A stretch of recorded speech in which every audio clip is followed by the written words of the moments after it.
सालों पहले एक नगर में कुसम नाम का एक लकड़हारा रहता था।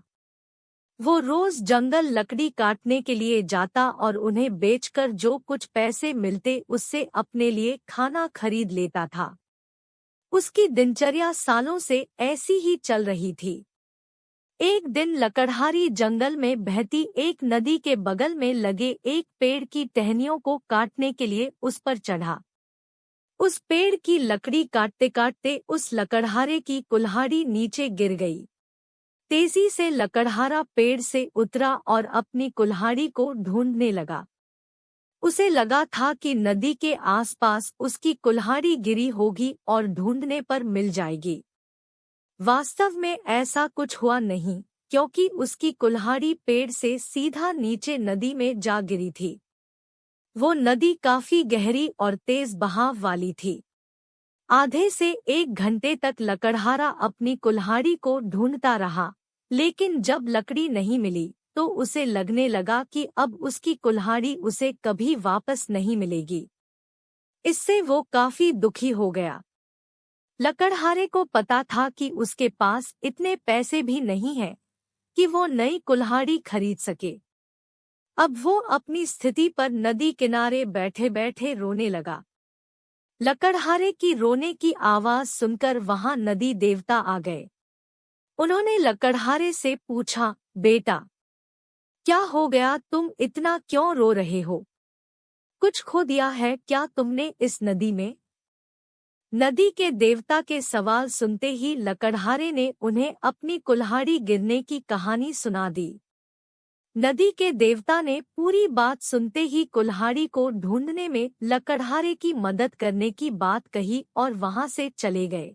6 देर बाद नदी के देवता नदी से बाहर निकलकर आए और उन्होंने लकड़हारे से कहा कि मैं तुम्हारी कुल्हाड़ी लेकर आ गया हूँ। नदी के देवता की बातें सुनकर लकड़हारे के चेहरे पर मुस्कान आ गई। तभी लकड़हारे ने देखा कि नदी के देवता ने अपने हाथों में सुनहरी रंग की कुल्हाड़ी ले रखी है। दुखी मन से लकड़हारे ने कहा, यह सुनहरी रंग की कुल्हाड़ी मेरी तो बिल्कुल भी नहीं है। यह सोने की कुल्हाड़ी जरूर किसी अमीर इंसान की रही होगी। लकड़हारे की बात सुनकर नदी के देवता दोबारा से गायब हो गए। कुछ देर बाद नदी के देवता दोबारा नदी से बाहर निकले। इस बार उनके हाथों में चांदी की कुल्हाड़ी थी। उस कुल्हाड़ी को देखकर भी लकड़हारे को खुशी नहीं हुई। उसने कहा कि ये भी मेरी कुल्हाड़ी नहीं है, ये किसी दूसरे इंसान की कुल्हाड़ी होगी। आप उसी को ये कुल्हाड़ी दे दीजिएगा। मुझे तो अपनी ही कुल्हाड़ी ढूंढनी है। इस बार भी लकड़हारे की बात सुनकर नदी के देवता फिर वहां से चले गए। पानी में गए भगवान इस बार काफी देर बाद बाहर आए। अब देवता को देखते ही लकड़हारे के चेहरे पर बड़ी सी मुस्कान थी। उसने नदी के देव से कहा कि इस बार आपके हाथ में लोहे की कुल्हाड़ी है और लग रहा है कि ये मेरी ही कुल्हाड़ी है। ऐसी ही कुल्हाड़ी पेट काटते समय मेरे हाथ से नीचे गिर गई थी।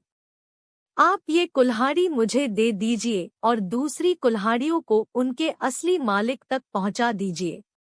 लकड़हारे की इतनी ईमानदारी और निष्पाप मन को देखकर नदी के देवता को काफी अच्छा लगा।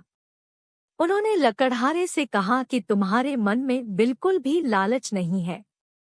तुम्हारी जगह कोई और होता तो सोने की कुल्हाड़ी झट से ले लेता, लेकिन तुमने ऐसा बिल्कुल भी नहीं किया। चांदी की कुल्हाड़ी को भी तुमने लेने से इनकार कर दिया। तुम्हें सिर्फ अपनी लोहे की ही कुल्हाड़ी चाहिए थी। तुम्हारे इतने पवित्र और सच्चे मन से मैं काफी प्रभावित हूँ। मैं तुम्हें उपहार में सोने और चांदी दोनों की ही कुल्हाड़ी देना चाहता हूँ। तुम अपनी लोहे की कुल्हाड़ी के साथ इन्हें भी अपने पास अपनी ईमानदारी के तोहफे के तौर पर रख लो। कहानी से सीख। ईमानदारी से बड़ी दौलत इस दुनिया में कुछ नहीं है। अच्छे ईमान वाले इंसान की चारों तरफ प्रशंसा होती है।